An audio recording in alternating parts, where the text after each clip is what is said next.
This video shows you how to replace the fuser of your printer. Depending on the model, the appearance of your printer may vary. Turn off the printer.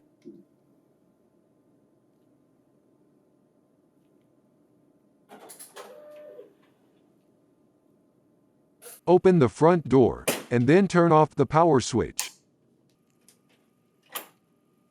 Open door A.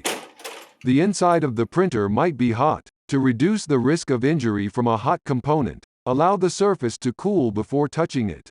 Unlock, and then remove the used fuser.